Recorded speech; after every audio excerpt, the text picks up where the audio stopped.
The galaxy is burning. Brother fights brother, and treason splits the Imperium of Man. This is the Age of Darkness. Whether you're a warrior of the Legiones Astartes, an adept of the Mechanicum, or just a mere mortal in a universe of madness, you'll find a place here. Welcome to the Remembrancers Retreat, coming to you from within the depths of the Vengeful Spirit.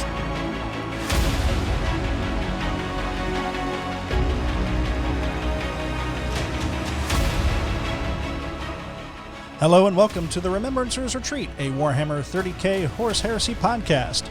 My name is Jesse. I'm here tonight with Austin and Steven. How you guys doing? Hello. Hey.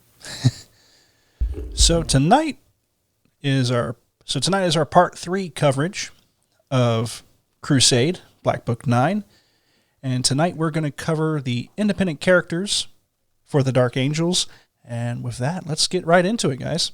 Hooray. Yeah. Who wants to start? Well, Corswain is your favorite guy, so why don't you do Corswain? I will do Corswain.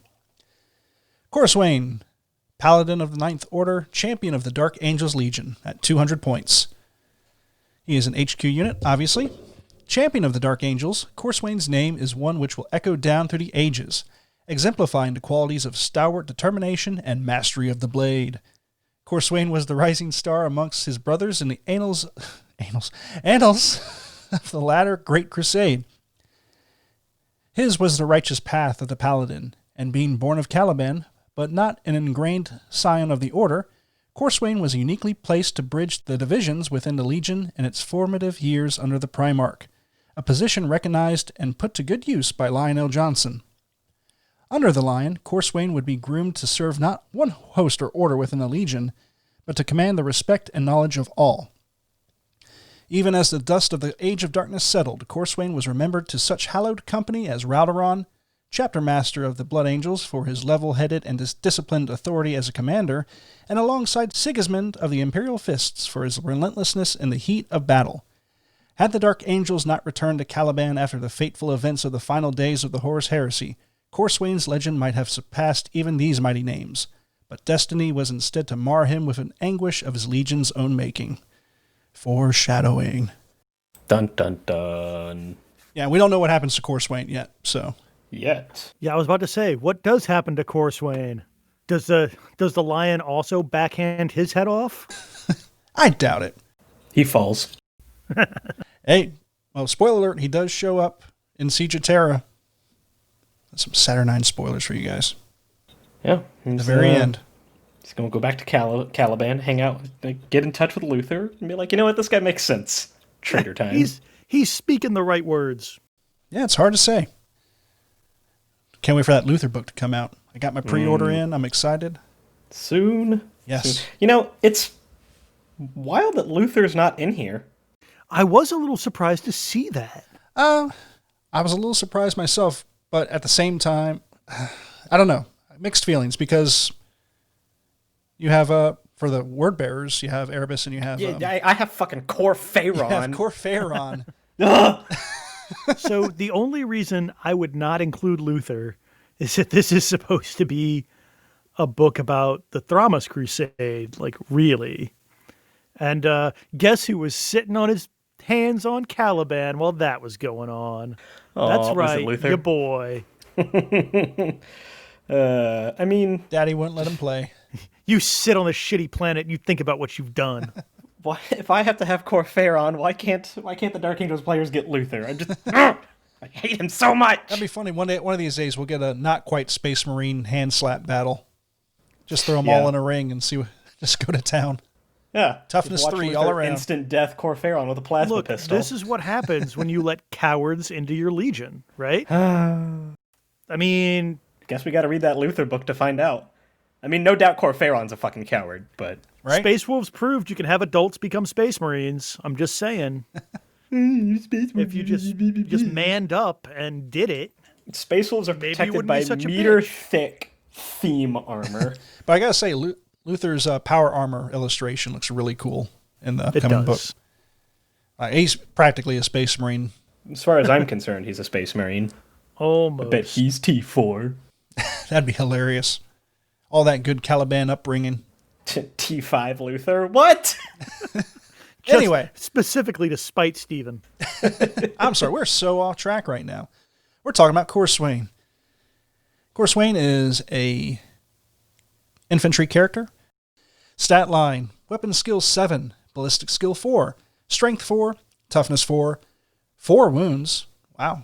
Oof. Initiative 5, 4 attacks, leadership 10, 2 up save. So Praetor tier. Yeah, that 4 wounds look real impressive until you take a look through his rules and realize that Eternal Warrior isn't one of them. Yeah, that's Womp rough. womp. Get fisted. Sigismund edges out just a little bit more in the future. I don't know. Or Luther, if he's got one of those dumb Dark Angel swords. Foreshadowing? Question mark? Yeah. I mean, a lot of the first captains, and Corswain is first captain, isn't he? He says Paladin of the Ninth Order. I mean, he's pretty much the But he Praetor. effectively fills the role of first captain. Yeah, I would say Yeah. so. Yeah, I think Sigismund is the only one that even has Eternal Warrior. Even Abaddon doesn't have it. It's weird, but you are correct. Fair. Which is dumb.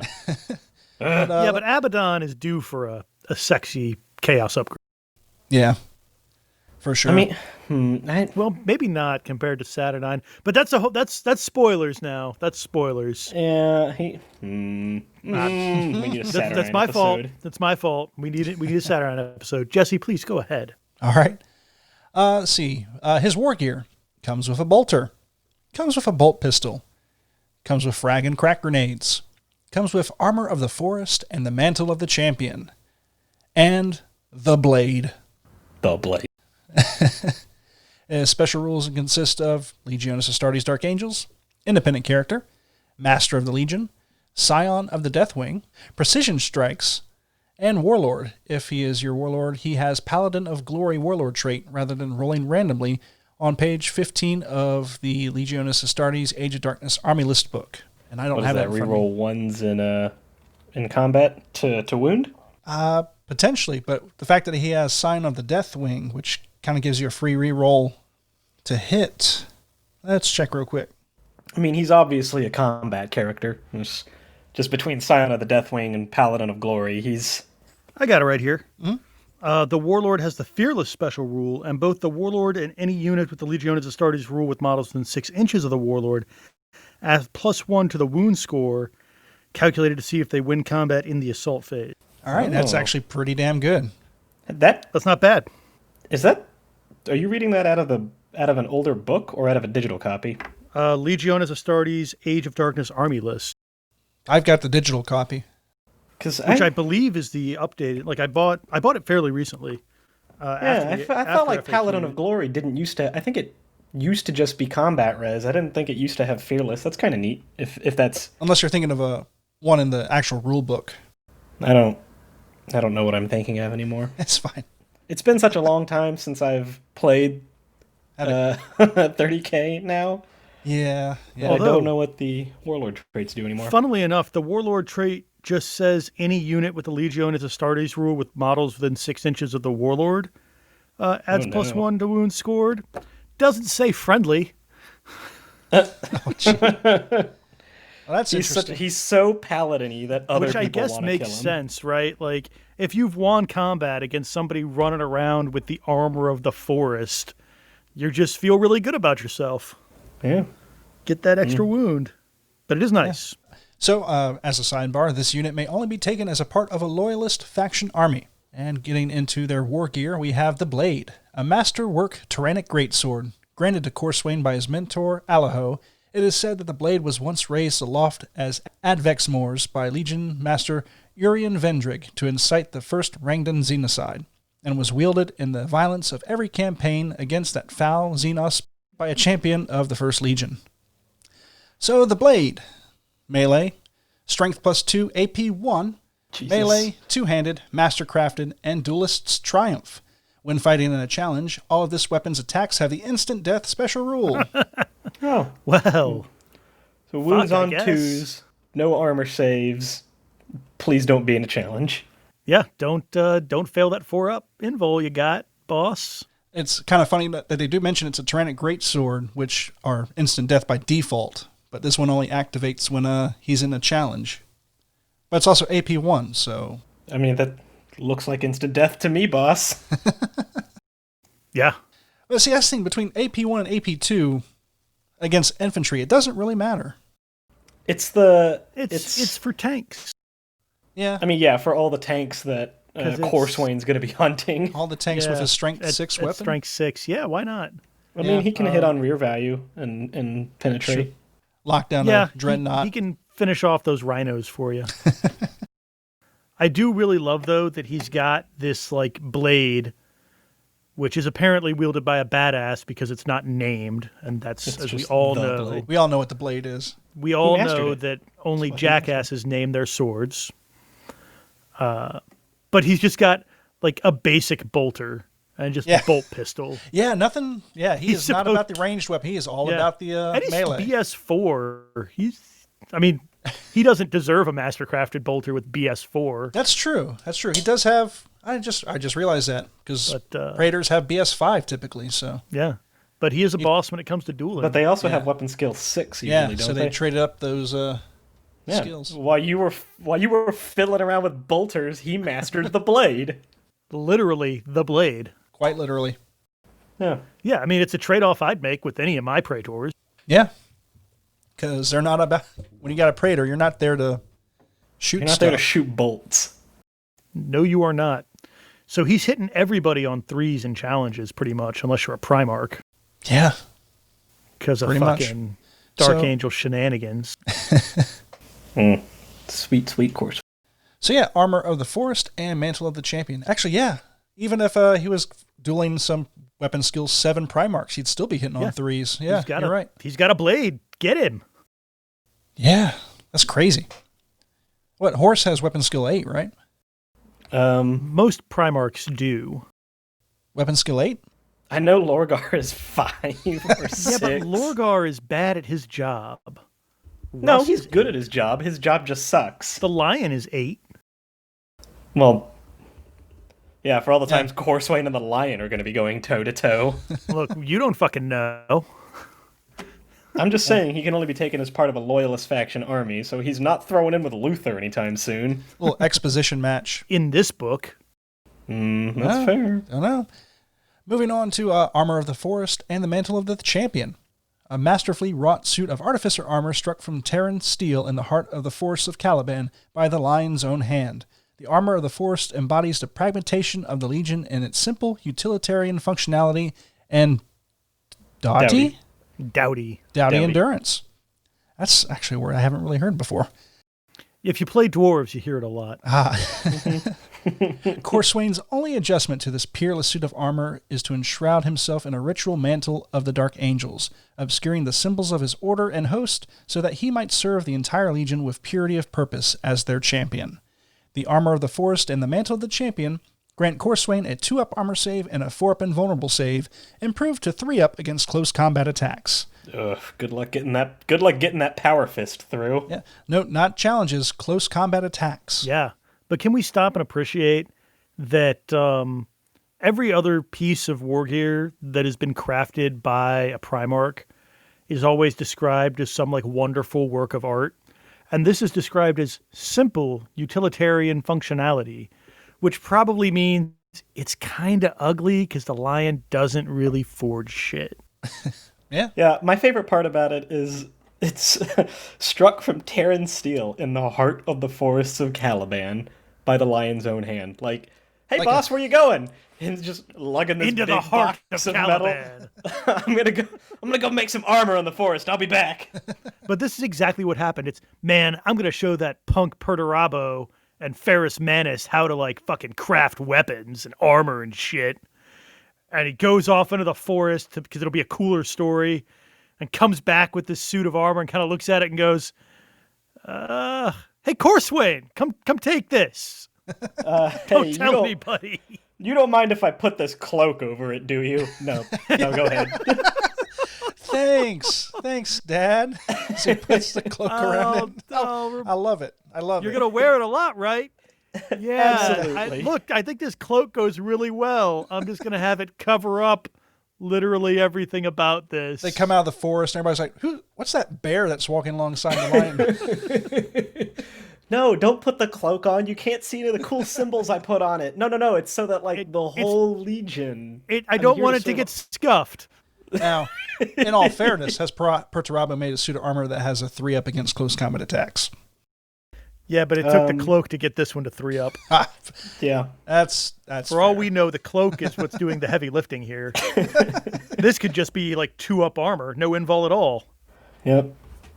Who knows? Yeah, because the mantle has to do something, otherwise it wouldn't be mentioned. Yeah. Yeah. Some tainted creature from the forest and just does this weird invulnerable shit. Yeah. But he is a fucking combat monster for 200 points? Whew, Fuck. yeah. Fuck. I wonder how much Sigismund is. I don't know. Someone check that out. Look back here, though, at...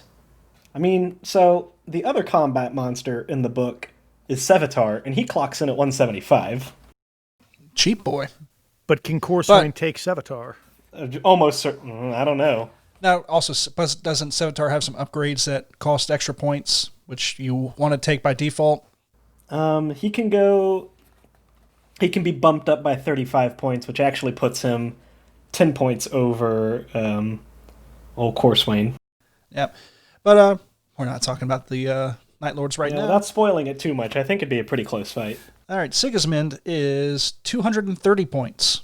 Okay, well, that tracks. Yeah. Corswain already has Sign of the Deathwing. Yeah, so he re-rolls a hit. Precision strikes, too, so he can say, hey, Apothecary, what's up? Donk! Yeah, if you... my initial reaction would be wisely decline the challenge. He just puts your Praetor in the back of the bus and picks out your Vexilla, your Apothecary, your other Sergeant, and just all of them die. Yeah. Yeah. Now, I heard people on the internet ask if the independent characters can take rules of the Hecatonistica, but I don't think so. Hecatonistica, excuse me, thank you. Here for you, Jesse. Let's see. Any model with the independent character special rule may take a single option for 25 points. But does that rules work? Is written he can. Yeah. But That seems like a yes to me. actually, you know what? I would even say rules is intended because he's supposed to serve all of the orders, right? He's not specifically tied to one.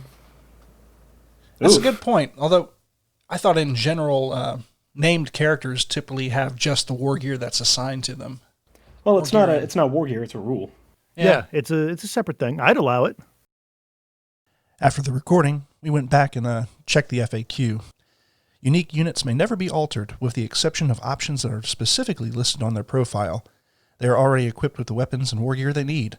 So even though the Scion rules are not necessarily war gear, the first part of that sentence may never be altered kind of seals the deal for me. So you can ignore wish listing for Corswain and Marduk Sedras. But yeah, that's what the FAQ says. I'd like to do the next one if we're finished with Corswain. I think so. Go for it. Go for it. Cool. Clocking in at 220 points. Marduk Sedras, Lord of the 23rd Order, Eschaton of the Dreadwing, Preceptor of the Shattered Scepter. Preceptor of the Shattered Scepter. Oh, interesting. Oh. Interestingly enough, the second Warhammer character, named Marduk, keen observers will note that the other one is the Star of the Wordbearers trilogy, Marduk of the Wordbearers. It's essentially, it's like Jack, right? All the kids now are named Jack. 30,000 years in the future, there was just a wave of babies named Marduk. I guess so. See, so I always wonder if you take on a new name when you become a legionary. Because certainly it depends some on do. the legion. Yeah. Yeah. Because, Marduk is the name of a Babylonian or Assyrian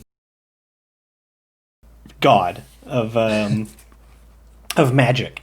He's the Babylonian. There we go. Patron He's god the of Babylonian god of magic. He's like the chief deity of the Babylonian myth cycle. So it just seems strange to me that his name would survive that long, and certainly would not be people aren't naming their kids after gods in the Age of the Imperial Truth. If they even know where it originally came from. Yeah, but he's the king of the gods. Like, all it takes is, some 10,000 years on, some asshole gets named Marduk and, becomes real famous. And then they're no longer naming him after the god. They're naming him after the famous guy from 20,000 years ago. Yeah. It's like our talk of ship names. On the old transmissions. Anyway, so 220 points. A veteran of the earliest battles of the Terran Wars of Unification, Marduk has served the Emperor in battle for more than 2.5 centuries, longer than almost any other living space marine. He has seen battle on worlds without number and alongside heroes, primarchs, and the Emperor himself.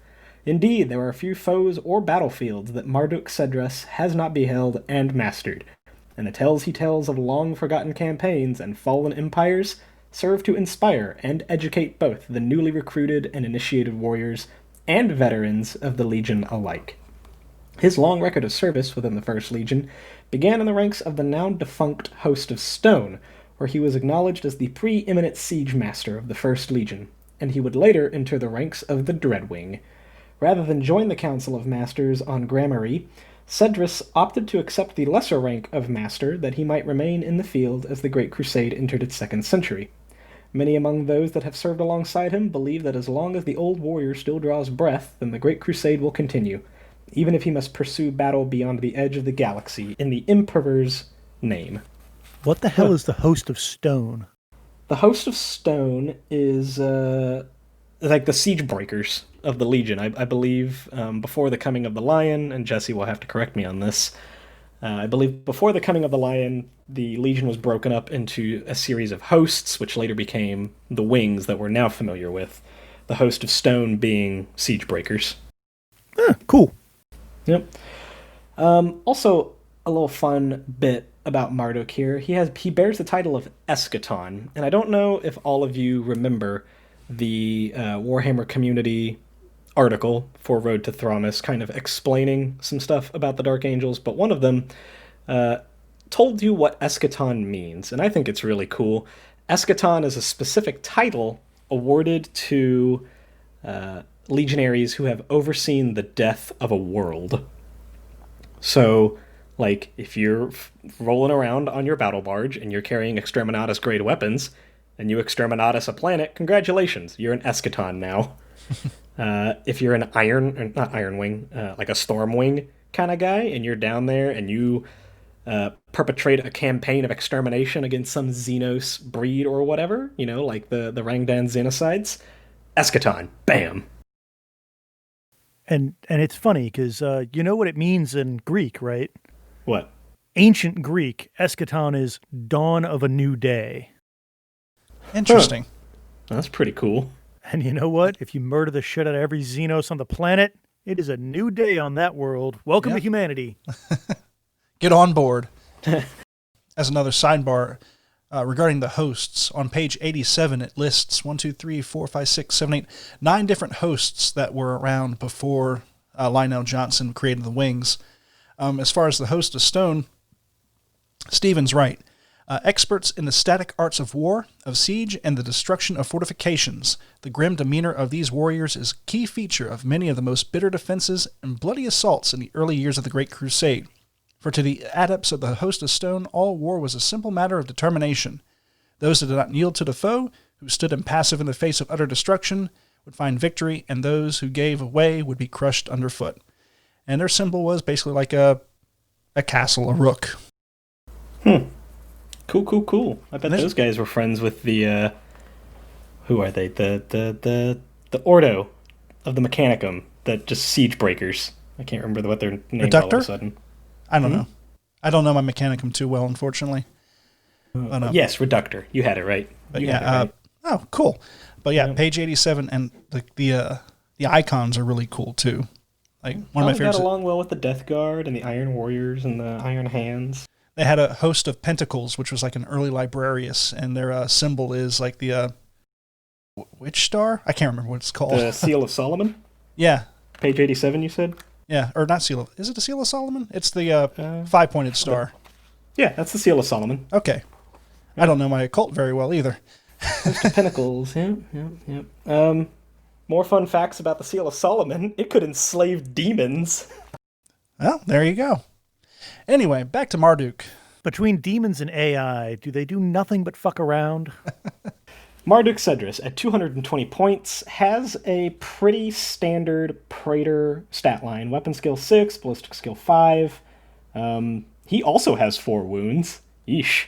I guess once you just pass a certain age as a Space Marine, you get an extra wound. I5, Initiative 5, Leadership 10, 2 up armor. He's just the one dude, one independent character, bearing a plasma burner, 3 Phosphex bombs, a grenade harness, regalia of the Shattered Scepter, the Death of Worlds. So he's already loaded for bear. Special rules, Legiones Astartes, Dark Angels, independent character, Master of the Legion, Scion of the Dreadwing, which, an infantry model with this special rule, and any infantry model it joins, can move 4 inches through difficult terrain rather than rolling. He has Ancient of War, and he gets a Warlord trait. If he is your Warlord, then he gets Preceptor of the Shattered Scepter, rather than rolling randomly, and like Corswain before him, can only be taken as part of a Loyalist faction. Trying to figure out what Preceptor of the Shattered Scepter. So it's right there. Oh, okay. Yep, right below it. Okay. If Marduk Sedras is the army's warlord, then a unit of Inner Circle Knights Cenobia may be selected as part of the same HQ choice, using up no additional slots in the force organization chart. However, if this is selected, then neither a command squad nor a Deathwing companion squad can be selected for Marduk Sedras, and to that I say, oh no, who cares? More Inner Knights. Let's do it. Actually, so this is the loss of a Deathwing right, companion Jesse? squad's a bit of a downer, but if more it's your only, circles. if he's only your only HQ choice, if you got another HQ, you can throw the Deathwing on that one. Yeah, because what screams Dark Angels if not just elite bodyguard units getting where you don't want them? Actually, let me make sure, because maybe the Deathwing can only protect your Warlord. Praetor or Legion special character with the Warlord and Legion as special rules. Okay. Yeah, they don't have to be the Warlord. They just need to be able to be No, I don't think they just, because you basically get the Warlord trait if you were selected as the Warlord. I don't think that's true. Yeah, not just anybody can be the Warlord. Only the Warlord can be the Warlord. But that would explain why they had Warlord in there, and we thought that was a little weird. Well, most independent characters do. Yeah, most of the independent characters with specific Warlord traits have that rule there. Anyway, more Marduk fun. Ancient of War, which with a rule like that you would think he'd be a Dreadnought, but he's not. Yeah. Still waiting for that sweet, sweet Dreadnought. If I remember right, in the Dreadwing novella, the Master of the Iron Wing was a Dreadnought. Oh, God, that's so cool. Anyway, at the start of the game, after deployment, but before the first turn has begun, the controlling player may select a single faction from the allies in the Age of Darkness table, including either agents of the Emperor/War Master, that is represented in an enemy army. Both Marduk and any friendly units with the Legion Astartes Dark Angel special rule that have more than half of the unit's models within 6 inches of him gain preferred enemy against that faction for the duration of the game. If Marduk Sedras is in reserve, this special rule has no effect. So that's kind of a lot to unpack there, just from the wording. But you pick a faction that appears on the Allies matrix, including agents. If they are in that, you pick a faction that's represented in your opponent's army. Mm-hmm. You get preferred enemy against that faction. So in effect, this is you pick a legion, you pick Imperial Army, you pick Mechanicum, or agents. Yeah. Or demons. Or demons, yeah, that's true. Demons too. Another question is the way this reads. Does that mean that this only affects the units that were around Marduk at the beginning of the game? Yes. And I agree with you in there, due to the fact with the sidebar how it kind of tells how people would listen to the stories of Marduk. So in a way, then the fluffiness in my head, it's like Marduk's explaining to the people around him, go after these guys, look for these weaknesses. The armor is weak at the neck and under the arm. Let's not go there. The trick would be to keep track of which units were near him at the beginning of the game. You need to make a little cheerleader model. There's a lot of tokens for this army that you can make, for sure. Well, what's kind of cool about that is a 6-inch bubble is a decent amount of distance. Yeah, I mean, it's a 12-inch diameter circle, which is pretty large. But more than half the units' models have to be within 6 inches. But it's not just anybody. But here's the thing. Legiones Astartes Dark Angels. Boo, never mind, you can't give it to Dreadnoughts. Quit trying to give things to Dreadnoughts. I just like Dreadnoughts, okay? Jeez. Yeah, sorry, Lion, you also don't get to benefit from this, since you don't have Legiones Astartes. Yeah, I don't think he really needs it. But it's a fun trick, especially if you are playing like an Inner Circle Knight Cenobium list, right? How hard is it to get half of 4 or 5 man squads within 6 inches of him? So how does that apply to units that are in a dedicated transport? Like if you start in a Land Raider, I would say that doesn't count, right? Because the models, because they're not there. They're specifically calling out models. Models aren't within 6 inches. Okay, well, Ancient of War is really hard to get gamey with, which is probably for the best. Yeah. But still, having preferred enemy against your opponent's legion is... that's real good on its own. Yeah, like, you're definitely giving it to him. He's going to be in a squad, so the squad he's with, and then at least one other unit, right? A couple of you're going assault to finagle squads. at least one other squad in there. Yeah. Maybe some scouts with some sniper rifles. Yeah. Your heavy weapon squad, just like... Oh, yeah, heavy weapon squad, of course. Good times. Let's see. More war gear. Regalia of the Shattered Scepter. Crafted in the Forge Fanes of Zana. Oh, that's a good start.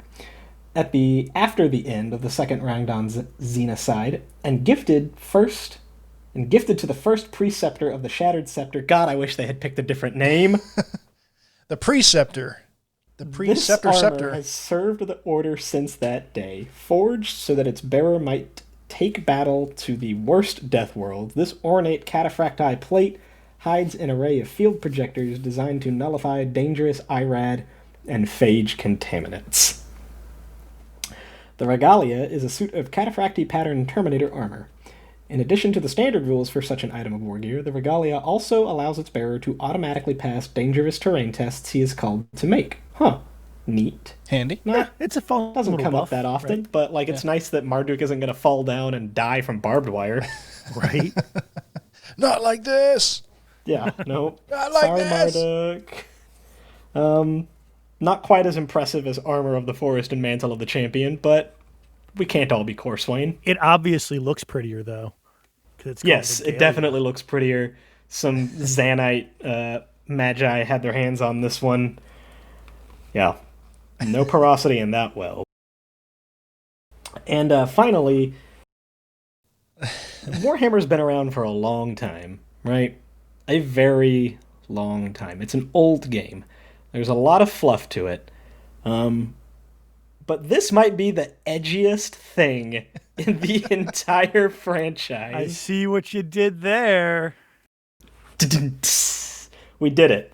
We did it. The Edgelord Sword, the Death of Worlds.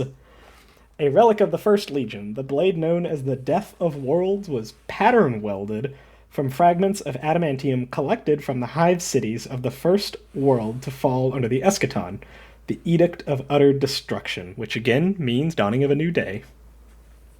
With each world its wielder presides over the death of, new fragments are added to its length, and by the end of the Great Crusade, the Death of Worlds had grown to such a length that only the strongest warriors in the Legion could bear it into combat.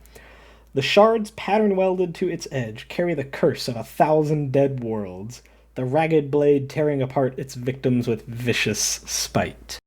Yeah, can we pause here and just, everybody gives, several legions, World Eaters, Space Wolves, a couple others, a lot of shit for just murdering for just murdering planets, right? This one sword has presided over 1,000 dead worlds. 1,000. Is it a literal 1,000 or a metaphorical 1,000? The curse of 1,000 dead worlds. What am I supposed to take that to mean? That's fair. There's a lot of dead worlds out there. There are. And it seems like every other dude in the Dark Angels Legion has that eschaton title, so I'm just saying. I feel like there's that Joker meme here somewhere. Dark Angels kill 1,000 worlds, no one bats an eye. Space wolves ravage Prospero, everyone loses their fucking mind. Yeah, we fuck up one world, break one guy's spine. I'm glad you told me which Joker meme it was, because you said Joker meme, and that could have meant anything. That's true now at this point. There's at least 3 Joker memes. But let's break that down for a second. It's so big, right, that only the strongest legionaries can wield it. First of all, legionaries are already strong, right? Hella strong. And they're going to be wielding it in power armor. Yeah. Yeah, when you put them in armor, they're even stronger. And the Death of Worlds is so big and so heavy. Some legionaries just, can't pick that up. I mean, it's probably not that they can't pick it up, but they can't fight with it efficiently. I mean, nobody should want to fight with this thing. It's egregious. I remember there was a game for the PlayStation about samurai, and you could make different swords and stuff, but you could also at some point find a boat oar and use that. And it didn't cut anything. It just bludgeoned everybody to death. So Death of Worlds. Range right up in your face. Strength +5. It is not fucking around. Yeah, so Marduk hits at strength 9. AP 2, because when you get hit that hard, your armor just isn't doing anything. Melee, unwieldy, Curse of Dead Worlds. The Death of Worlds counts as a sword for the purpose of mastery of the blade special rule. Curse of Dead Worlds. Invulnerable saves taken against hits inflicted by this weapon are reduced by 1 to a minimum of 6. For example, a model with a 4-up invulnerable save struck by the Death of Worlds takes an invulnerable save of 5 against the attack. Oh, boy. That's real distressing. Yeah. Hey, that's a nice Iron Halo you bought for 25 points. Boop! It's a refractor field now. Good luck. So, for clarification purposes, it does specifically call out that the Death of Worlds counts as a sword for the purposes of mastery of the blade. Corswain's The Blade does not have that. But is it a matter of it's described as a masterwork tyrannic greatsword. That is a good point. Good point. So that would be my way around it. You could certainly argue, well, rules is written because it's not listed as a tyrannic greatsword, and this one has this note in there. I don't think it should count. To those people, I can only say, kill yourself. Jump off of an A-frame ladder, stand on a swivel chair, violate OSHA in the most egregious ways that you can manage. Because it says a masterwork tyrannic greatsword. A masterwork tyrannic greatsword. That seems self-explanatory. Yeah. And the fact that the title, The Death of Worlds, may not necessarily really tell you exactly what it is. Yeah, because it's just described as a relic, pattern welded. You could easily see this being an axe. Yeah. I mean, the fact that it's then there's a note, it counts as a sword. It obviously is a giant sword. And I think that's what everybody kind of had in their head. But Ragged Blade, it's big, it's strength +5. You could be forgiven for thinking it was an axe. Yeah. Big ass axe. So, I'm not a welder. What is pattern welded? Is the thing there, the blade exists, and they just add more pieces to it? Yeah, it's the steel that's got almost the cartographic map kind of look to it. There's rings and it's pools, somebody poured it's pretty, oil over it. Is what you're saying. Yeah, it's real pretty. Okay, all right, cool. Because it's made by forming a blade with a bunch of different pieces that are welded together. But here's the fun thing, right? And now we're dipping into the world of swordsmithing. So like I've seen, I don't know if you've seen, Jesse, have you put up your Marduk model? I did at some point, yes. Yeah. I think you guys have seen it, right? Yeah, I've seen it. It's like a bunch of sword. It looks like you kind of hammered, this bit of metal onto the blade and like that bit of metal onto the blade. And it looks awesome. That's not actually what pattern welding is. Mm-hmm. What pattern welding is you take like those 5 or 6 or how, 2, 5, whatever, 1,000 apparently, different pieces of metal, and you kind of stack them, and you hammer it all together that way. And this is a very poor explanation. Like Google it if you really want to like know the details. But you've got like steel on top, steel on bottom, and then you kind of twist it together and hammer it together, and that's what makes the rings and the wavy effect, because it's all, and that's what makes it one piece of steel, right? So what they're doing with this is every time a world gets destroyed, they grab some steel from it, totally melt down the sword, and start That's true. again. They do forge it anew every time. There's got to be like, Marduk Sedras is sitting there on the boarding ramp of a Thunderhawk, tapping his foot impatiently, like, come on, guys. We gotta go. 80 hours of work, gotta forge this fucking sword again. Yeah. You wanted to drop cyclonic adept torpedoes on the last world. We could have just taken it with a simpler bombardment, but no. There's a whole team of armorers whose only job is to reforge this fucking sword. God, there's some edgelords. That's probably his title. What's Greek for edgelord? I don't know. So much like Corswain over there, he's an independent character, and it doesn't say he can't. So you could buy a Scion of the Hecatonistica for him. And I personally think that Augurs of Weakness would be hilarious, because he already hits at strength 9.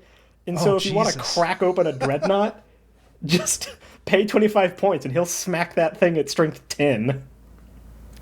Jesus. Uh-huh. That's actually real nice. Yeah. And if he does run into a bunch of infantry, suck my 3 Phosphex bombs?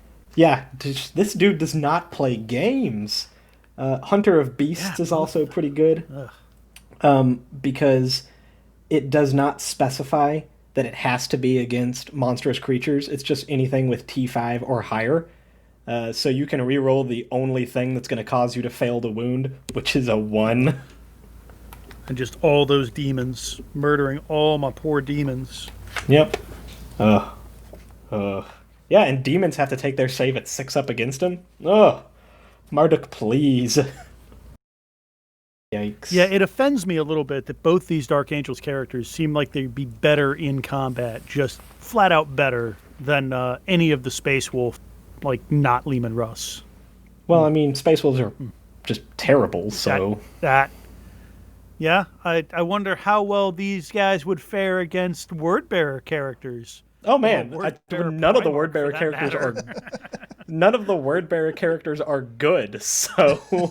One round. Marduk can take Lorgar. You heard it here first. Yeah, no. Alexis Pollux can take Lorgar. That's not a high bar.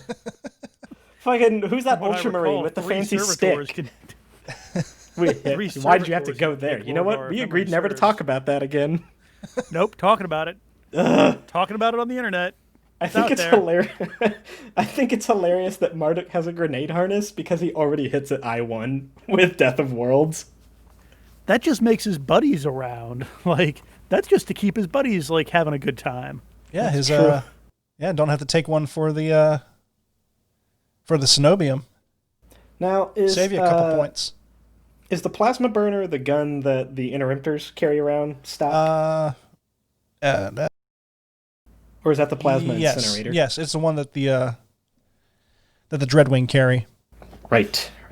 So he's got some pretty good shooting before he charges in and just reduces you to a red smear. Assault D3 +1, ignores cover, plasma flame. Oh, too bad he can't use plasma flame. Yeah, Oh. that's true. They don't. It doesn't count him as a. Womp, womp, womp, Yeah, he can't do a Overwatch. Oh well. Yeah, the funny I little guess rules. I guess his Cenobium will have to take care of that. Oh no! Oh no! Wait, hang on. Let me make sure, because I'm starting to get these plasma weapons mixed around. The Cenobium also has plasma. No, the Cenobium has plasma casters. So yes, it is the Dreadwing assault weapon that they have. Ignore me. I'm just getting casters, burners. He's real cool. He is real cool. Yep. Between, I mean, boy, you could really, again, like we discussed the last time, you could pack a whole bunch of Scion rules. But into here's the problem, Cenobium. though. I mean, I'd imagine, can you really flip-flop around Marduk with Scion rules, though? That's the thing. What do you mean? Like, can you really give Marduk Sedras a Scion rule? Oh, he has Scion of the Dreadwing, and he can rules as written by Hecatonistica, but then you take his Cenobium, which can all take a different Scion of the Hexagrammaton rule, and at least one of them can... No, none of them can take Hecatonistica. Something burning in my mind. I feel like the They take last Hecatonistica as FAQ a- specifically mentions that you can't buy upgrades for... You can't buy war gear. They specifically say war gear. Yeah, it's specifically war gear. Okay. Yeah. Yeah, we think you're good. All right. Yeah. By all means, Jesse, go If we're not ham. right, GW, tell us. Yes. All right, Austin. Would you like to do the honors? What? Yeah, Austin, why don't... Yeah. Do the thing, Austin. Jesse, I'm not going to take Lion L. Johnson from you. Well, I appreciate it, Austin. He's fucking Lion L. Johnson. He's got a really big nose. He's got a large forehead. On page 172 of the book. A receding hairline? It just proves that Russ is the more vital and handsome of the Primarchs. Yeah, but he doesn't have a rockin' beard like the lion does, and he's the Viking Primarch, so... Lionel Johnson, the first Primarch, the Lion, the Son of the Forest, Primarch of the Dark Angels, running in at 460 points, and a Lord of War. As I'm going to just say this right up front, this unit may only be taken as a part of a loyalist faction army. I'm going to read that again. This unit may only be taken as part of a loyalist faction army. Totally a typo. These books are riddled with typos. It's true. It's a weird way to spell traitor. Lionel Johnson was regarded as the most pragmatic and ruthlessly efficient commander of the Great Crusade. His was the task of rooting out the threats which the Imperium most feared, and he undertook it with a peerless valor. Perhaps this quality was molded into the Lion in his formative years, where he grew and learned to survive alone in the trackless, monster-haunted forests of Caliban. There, the young Primarch faced a constant struggle against nigh insurmountable odds, which taught him that to hesitate once committed led only to death, while stoic determination brought victory. This philosophy, learned in the forests of Caliban, marks his grim command of the First Legion, action without delay and relentlessness without reservation. During the Great Crusade, under his command, the remorseless Dark Angels acted not for glory or in honors, but only for victory, to vanquish their foes and to leave the enemies of mankind in quiet and forgotten ruin. Also see Conan. Untouched by the dark plots of Horus, the Lion would return from his long exile beyond the edge of the Empire with the same brutal determination and vengeful fervor, turned now against those that he had once named brother. I'm sorry, Jesse, what was the start of that last bit again? Untouched by the dark plots of Horus, the Lion would return from his long we hit it again for you. Thank you. Yeah, Untouched here by to the help, dark Jesse. plots of Horus. Thank you. I was confused. Who can take this model again? Loyalist faction armies? There we go. Thank you. We're here for you, Jesse. Thank you. We support you. Lionel Johnson, stat line, weapon skill 8, ballistic Sure. skill 5, strength 7, toughness 6, 6 wounds, initiative 7, 5 attacks, leadership Oh, 10, boy. 2 up save. He is Jesus. one unique model as unit composition. Infantry character. His war gear consists of the Leonine panoply, the lion sword or the wolf blade, the fusel actinaeus, frag grenades, and stasis grenades. I love that he's got frag grenades, just like as a measure of contempt. Here. I think that's for the purpose of assaulting, I'd imagine, just to have the assault grenades. I Yeah, could be to wrong. not have to fuck around with it. Yeah. Not that it really matters, which we'll find out later. Special rules, Primarch, which, the classic combo, independent character, Eternal Warrior, Fear, Adamantium Will, Fleet, Fearless, It Will Not Die, Master of the Legion, Precision Strike, and Precision Shot. He is Sire of the Dark Angels, the Point of the Blade, the Lion's Collar, an Absolute Focus, very bulky, and Deathwing Companions. Sire of the Dark Angels, while Lionel Johnson is on the battlefield, all friendly models with the Legionis Astartes Dark Angels special rule roll an additional d6 for all morale and use the 2 lowest dice to decide the result of the check. Any units with the Legionis Astartes Dark Angel rule within 12 inches of the within 12 inches of Lionel Johnson, add 1 to the wound value used to determine which side has won a given close combat. Neat. Hey Steven, what's the word bearer's special rule? True Believers, wherein we roll 3d6 and pick the lowest 2. Okay, cool. Jesse, I mean, we get it without taking our garbage-ass Primarch, though. What was that Dark Angels got? Roll an additional d6, and you're taking on checks. 2 normally, right? Yeah, all. So you're rolling 3 and picking the 2 lowest? Yeah, and all models with the Dark Angel special rule. Not just within his area. Everybody on the field. Huh. So yeah, it's interesting. Yeah, but I mean, we don't have to take a Primarch to get the extra morale boost. No, but you wish you did. Only because your Primarch isn't worth taking. That's true. That's very true. In fact, y'all should only roll 1. Well, no. Yeah, it doesn't work that way, Yeah, Jesse. God damn it! Stick to reading rules. I can't Damn it, read. Jesse. Trash talk is not your forte. It really is not. Point of the blade. When the lion went forth to battle, he had but one goal: the destruction of the foe by the most efficient means possible. He beset his enemy as swiftly as he was able, and from every avenue of assault, holding back no scrap of his resolve. No tactical ploy or show of strength could stay his judgment, nor slow his onslaught once battle was joined. For it could only end only on the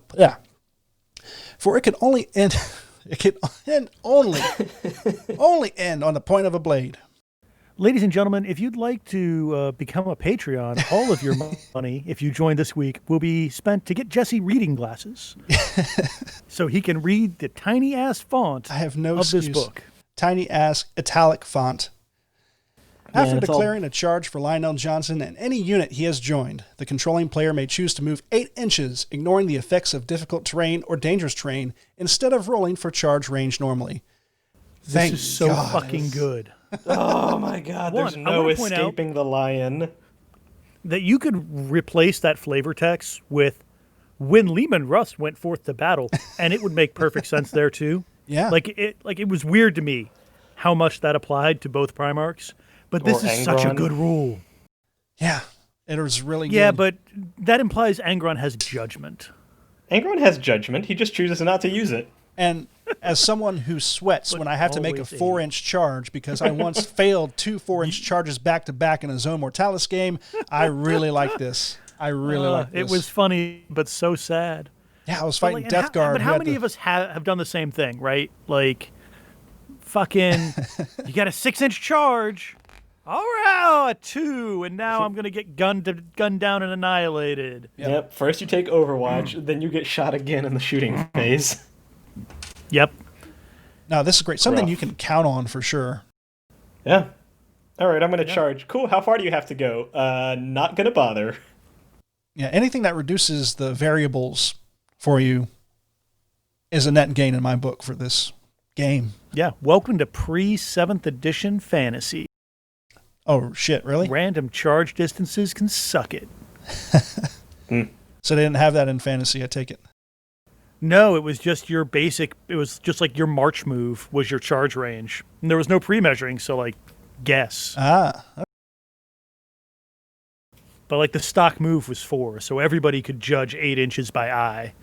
And you'd spend whole turns just like, I scooted up 2 millimeters. You gonna risk it? Because you failed, you just went like half the distance, so you were annihilated. Yeah, very impressive. You can pre-measure in this game, so that's just good, right? Oh, it's the assault phase. How far away am I? 8 inches? Yeah, we're doing it. Okay, roll. No, you misunderstood me. We're doing it. And to some extent, it kind of makes sense with the Space Marines all having like whatever tactical stuff they have in their helmets and stuff. They can gauge that. But God forbid they want to shoot any farther than 24 inches. Like, I don't know if I can make that shot. We're just not going to do it. Can't make that shot, boss. Yeah. Got to conserve ammo. Got to keep that 100% accuracy rate up. Do you put spare magazines on your Marines? No. Then they have 30 bolt rounds for the whole game, Jesse. Good luck. Some small-ass bolt rounds. Just the magazine proportions just are not correct. It's a fact. Oh, it's like a 5-round magazine. It's not, but that's not what we're here for. Keep going, Jesse. The Lion's Collar. The Lord of the First Legion had faced terrors unimaginable by mortal man and triumphed, had vanquished foes that threatened the utter extinction of life as it is known, and slain creatures more vast than even the greatest war engines. When he went into battle, there were few foes worthy of death at the Lion's hand, and only those that could prove by bloody defiance that they were worthy of his enmity would witness the true collar of the Lion. Let's collar with a CH, not the one your dog wears. When reduced to 4 wounds or less, the Lion gains +1 attack. Increase the 2 attacks when reduced to 2 wounds or less.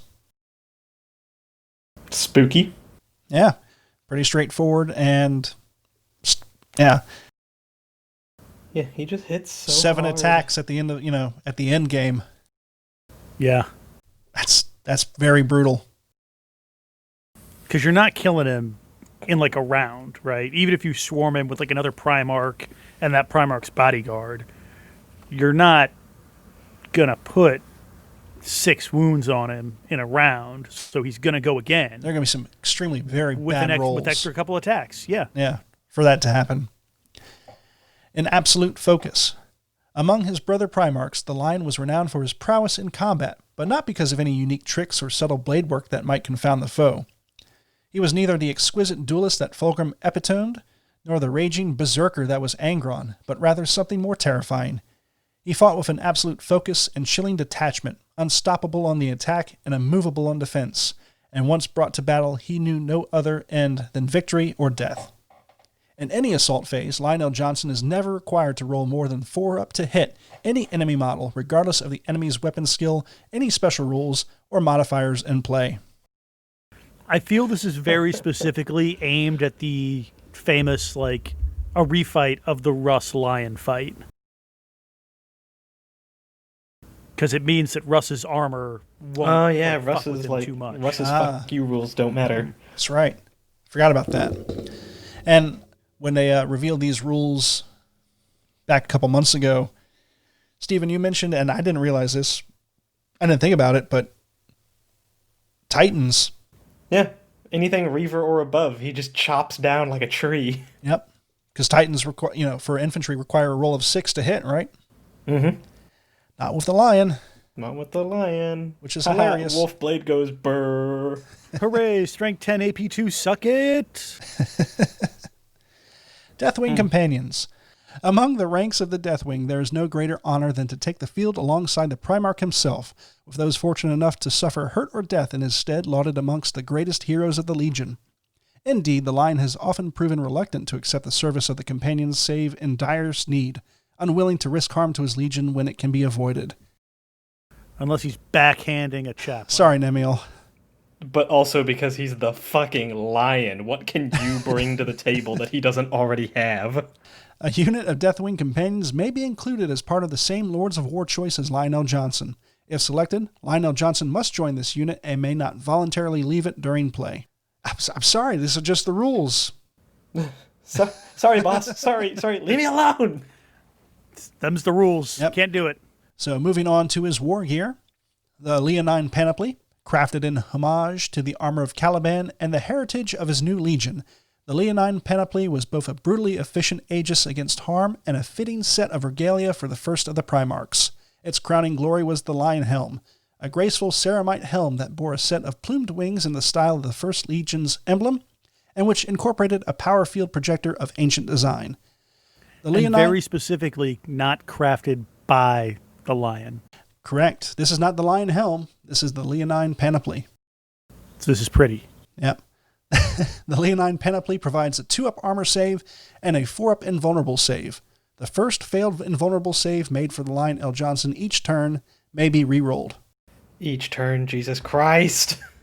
I'm also amused that it's a May, right? So if he's, sitting there, he's dueled with Russ for a couple of turns, he's got 3 wounds left, and you fail that 1 wound, and you go, I'll take it. Extra attack. That's true. Yep, it's true. The Fusel Actinaeus. One of a number of weapons from the sealed arsenals of the Dark Angels that found occasional favor with the first Primarch, this plasma fusel's origins were found in the dark years of Old Night on ancient Terra. Far exceeding the capabilities of more modern plasma weapons, it is an example of that archaic technology preserved in the vaults of the First Legion. A Fusel Actinaeus has an 18-inch range, Strength 7, AP 2, Salvo 2-4, Twin-linked, Blind. So there's a problem here, guys. What is it? It's salvo, Yeah. so you can't charge with it. Yeah. Oops. Also, if you stand still for some reason, you can lose 4 shots. It's got a long enough range, though, that you're going to get to shoot it at least once. True. At 18 inches, if you maintain that, let's see. Is it Right, move 6 you're inches? probably not risking a 10-inch charge with him, right? Because you're just going to say, well, I can auto make an 8-inch, so I'm not going to bother with it. That's a good point. So, yeah. Typically, you're going to get at least 2 shots with it. I don't think you're going to get 4 shots very often. Yeah, unless you're using the lion to hold an objective, which isn't outside the realm of possibility. But even in at that 18-inch range, which I guess is not too bad. But overall, the gun itself is pretty cool. And I have the model, been working on building it, and the gun is pretty nice. It almost looks like a Martian Death Ray. Not quite Volkite, but it has a nice rounded body.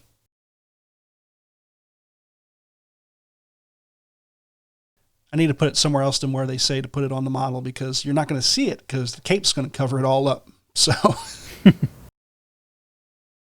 let's see. Moving on. Stasis grenades. These rare techno relics count as neither assault nor defensive grenades, but have their own unique effect. During a turn in which a unit equipped with stasis grenades makes a successful charge, or are themselves successfully charged, the enemy units reduce their initiative to 1 until the end of the game turn. Oof. Not as cool as the Space Wolf one. What do the Space Wolf ones do?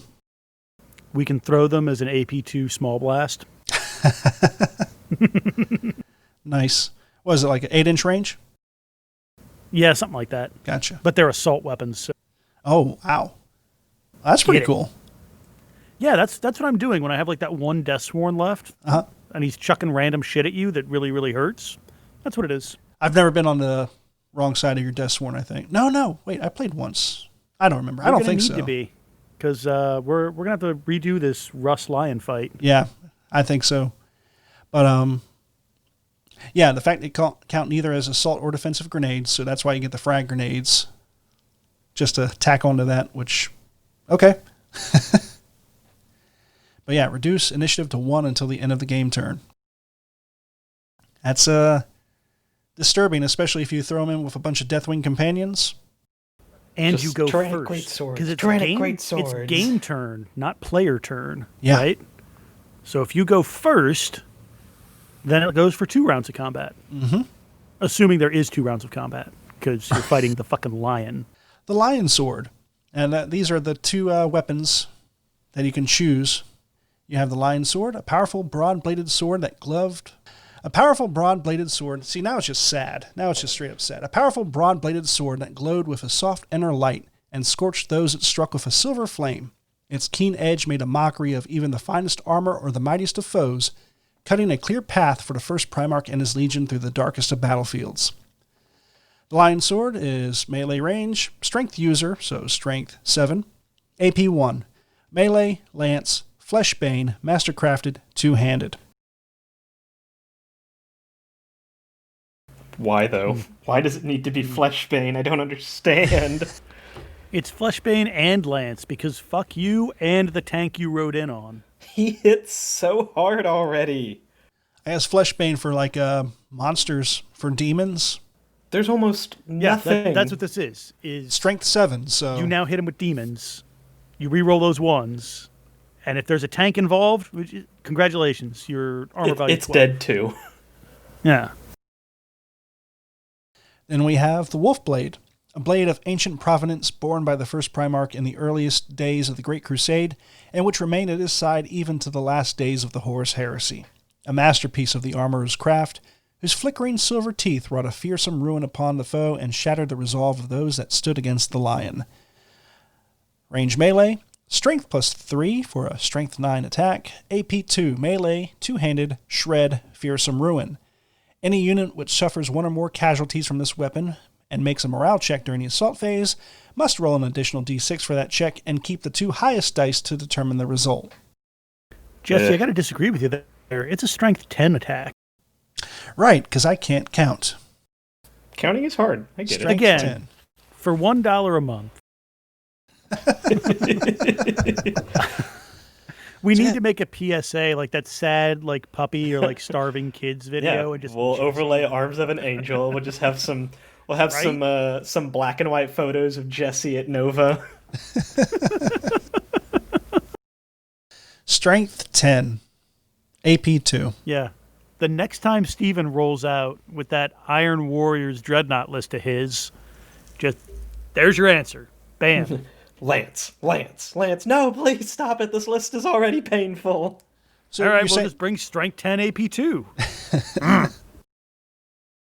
So with that being said, with Fearsome Ruin, I think we talked about this too before in our chat. Steven. So what is your Legion rules? So the word bearers roll 3d6 or an additional d6 on any morale check, but they can take the lowest 2. Fearsome Ruin forces them to roll another d6 and take the highest 2. So word bearers against the lion using the wolf blade have to roll 4d6 and take the highest 2 for combat resolution. I don't think that's how that actually works. I think you're wrong. Let me. You know what? I've got my word bearers book right over there. Your rules Hold that is thought. take an extra. Your rules is take an extra and roll the lowest, right? Hang on. Or Let me pick go the get the lowest. book. And mine does pretty much the opposite. Well, not necessarily the opposite. He still has to roll another die, but take the highest. Additional d6, take the 2 highest. His is roll additional d6, take the 2 lowest. And if that's the case, it'll work like it did. Okay. I have here my Yeah. Read it out. book number 5. That's Militia. That's Mechanicum. Here we go. True Believers. All units with the Legiones Astartes wordbearers special rule roll 3d6 for all morale checks and must pick the 2 lowest dice. And then Fearsome Ruin must roll an additional d6. So we're up to 4d6 for that check and keep the 2 highest dice to determine the results. I do not believe that's how that works. I would say it's a matter of specificity over general in the classic method for determining which rule takes precedence, specific over general, being that the wolf blade as a piece of war gear has more specific rules than a rule that applies to an entire army. I'd say you just make your morale check with 4d6 and not count the 2 highest or 2 lowest. You just add all 4 dice together. Add all 4 together. Yeah, okay, sure, Jesse. So why would you roll 4 dice at all then, Stephen? Why are you not just rolling an additional and keeping the 2 highest? So you're rolling that's 4 dice the specific raise. So the word bearer's specific rule says that you roll 3d6. Fearsome Ruin says an additional. So you're at 4. Does it say 3d6, not an additional 6? Yeah, it specifically says 3d6. But if you're replacing the whole rule, if the specificity means that this rule takes precedence over that rule. Why are not just they're not doing not that everything they this says? not that they are Because it's not two separate rules, right? It doesn't say correct. Rule, It's one you test rule on 3d6. Rule, Yes. you pick the two lowest. Correct. It's one rule. You test on 3d6. You take 2, and specific versus general doesn't necessarily mean that you replace one rule with the other. Just when they interact, it works out in the more specific rule's favor. I do not believe that is what is happening here. I think when this eventually gets FAQ'd, it'll get FAQ'd in the traditional fantasy style that was the way it worked for 5 editions of fantasy, which was when a unit that or a rule that said roll 3d6 or an extra d6 of leadership and pick the lowest came up against one that said do the same thing but pick the highest, you just didn't roll the extra d6 essentially. And you just take the base leadership check as those two rules sort of hit and canceled each other out. And I feel like that's what should be going on here. It's either that or just roll 3d6 regardless. I just think it's hilarious to roll 4d6 and rules have to pick the highest 2. I mean, if you want to fuck yourself over, that's fine. Like, you do that. I'm in combat with the lion. Things have already gone south. But, for any other poor word bearer person fighting the lion, I feel like a strong argument can be made to either totally replace your rule with Fearsome Ruin, or what I think will happen, rules as intended, would be it's a wash, just roll a normal. Who knows? I think what it'll probably end up being is the word bearer's rule will be reworded to state an additional d6 so that the additional d6 part of both rules plays nice. We're only rolling 3d6, and then I guess you and your friends can figure out. But the whole We'll figure it out in Age of Darkness 2nd edition. Yeah, it's true. Coming Well, to a let me theater see. near you. Well, He so says all the theaters being closed. well, one quick note. True believers, all units with the Legion of Astartes Word Bearers rule, roll 3d6 for all morale checks and must pick the 2 lowest dice. So, all would technically encompass Fearsome Ruin. I mean, I'm not really going to complain too much about it, Austin. I'm just going to go ahead and let it roll the 4 die and take the 2 highest. You do what you want. Inquiring Wordbearer players need to know. All 3. Beware the lion. All 3 of us, yes. Anyway, what do we think about the lion? Boy, that guy is scary. He is distressing. And he plays a pretty decent support role, too, despite the fact that he's a combat monster. Yeah, no, because Russ is very much just a beat stick. Like Angron, very much just a beat stick. But having Lion's played kinda Word Bearers for this long, I can tell you that rolling an additional d6 for morale and taking the 2 lowest is so good. It's so good. Yeah, I played Lizardmen for 2 editions. I know. I've rarely seen you lose a combat, lose a morale check. Yeah. I mean, obviously, if you're bringing the lion, right, you're not pinching for points, but it just lets you cut Legion Vexillas out of your army almost entirely. That's true. For all the efficiency that it gives. Yeah, save you a couple points. And plus the 24-inch bubble he has for a +1 to wound. Which is, interestingly enough, also a rule that Lorgar shares, except he doesn't have to be within 12 inches of somebody to do it. We'd be impressed, but it's Lorgar, so we're... Yeah, I mean, Lorgar is the support Primarch. This is what he does. He is. Yeah, this is... I don't foresee anything on the table losing to the lion in combat. You mean not losing to the lion in combat? Oh, yes. I don't see anybody beating him, is what I meant to say.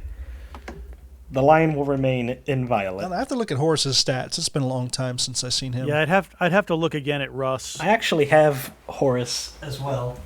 I can go pick him up. Well, 1 second then. It's times like this that I'm not mad that I've spent as much money as I have on black books.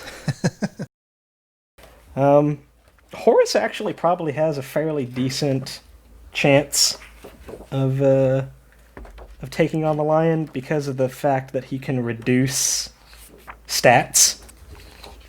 You know, strength and although I think he reduces... Where is he? Horus the War Master. Here we go. Talon. Disabling Strike. Any model wounded but not slain by the War Master's Talon in a particular assault phase is -1 weapon skill, -1 strength for the rest of the game. And it is cumulative. So the weapon skill doesn't really help him because the lion's always going to hit on a 4. Yeah. But the strength is nice, assuming he's not swinging around the wolf blade. Yeah. And at that point, maybe Fleshbane actually isn't too bad of a... Oh, yeah, you know what? Then it still doesn't matter because he's still wounding you on a 2-up. Oh. Okay, yeah, actually the War Master's going down. Sorry, Horus. If he takes the Lion Sword, is what we're saying. Well, I think he'll... I mean, you would. I think it's still going to be Yeah. pretty bad, even if he takes the Wolf Blade, because that's an additional 2 turns that he has to keep hitting and wounding with the Talon to even negate the Wolf Blade. That's a good point. I think Russ will take him. Russ can't 'Cause Russ do is- anything. Russ's weapon skill 9. He's a point less in strength, but I think what'll get it is the sword that he's got. Which is, if the model suffers 1 or more wounds from this weapon but is not slain, roll 2d6 and compare to the wounded model's current toughness. And if the roll result is greater than this, it suffers an extra d3 wounds at AP2. And I think that would be enough to put him over, Be close. but it's certainly close. Also, keep in mind for Horus, his World Breaker's concussive as well. Yeah, that's true. Yeah. Concussive is kind of a big deal. But stasis grenades. Yeah, well, Horus is for only that going to be first turn, I1 yeah. for 1 turn, if that's Yeah. the case. I don't know. Seems like it'd be... We'll have to play it out one day. It'll be an interesting fight. Yeah. Lion doesn't have Mastery of the Blade, which is kind of funny. I mean, yeah. Oops. Because while people were studying the blade, he was backhanding chaplains. Oh, poor... No, Poor Nemiel. I thought Nemiel was a librarian. Or was he a chaplain? He was a chaplain. Oops. His cousin is the librarian. That's it, yeah. So with that, guys, it's been almost an hour and a half. So I think we should probably call this one a wrap. Because Yeah, with most likely. 6 rights of war, that's going to take us some time to get through. Yeah, that's at It's least true. 20 minutes There's a a lot of- a right. At least. Yeah, there's a lot of shenanigans that go into all this. So with that, we'll call this one in the can. Thank you all for sticking around and listening to another episode of the Remembrancers Retreat.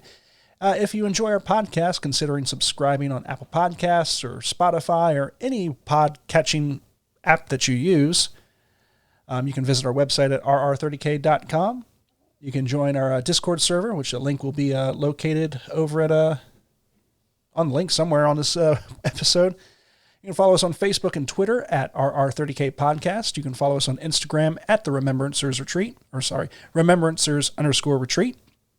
And you can find us on YouTube as well, because I'm just posting videos up on YouTube now, because why not? And if you are very happy with our podcast, consider becoming a patron. Go over to patreon.com/RR30K Podcast and join the wonderful people who donate to our cause. Starting with our Praetor tier, Alex Self, Chris Mack, Jacob Dillon, Gardner.Tree of Woe, Joe from Music City Heresy, Matthew Boyce, Mr. Baldwick, and Nicholas Quanga. Our Legion Centurions, Andrew N., Angry Boy, John Christensen, M. Tanzer, Queen Corswain, Scott LeMay, The Original Applesauce, and Black Label Painting. And finally, our Legion Sergeant tier, we have Duncan, Emily O'Hare, Garrett Lowe, and Nicholas Gillen. Again, thank you all so much for your continuing patronage, and we'll be sure to send you guys out some stickers and some fun little swag every now and then. And with that, that's all I have for this episode, and we'll tackle the rights of war next. Ooh. You guys have anything else you want to plug before we call this one out? We're still doing Lost Transmissions episodes. We haven't uploaded one in a while, but they're still being made, so Yes. Don't worry. We'll get around to them. False. There's one in Jesse's box right now. Yeah, I'll take a look at it. I still gotta add the other one.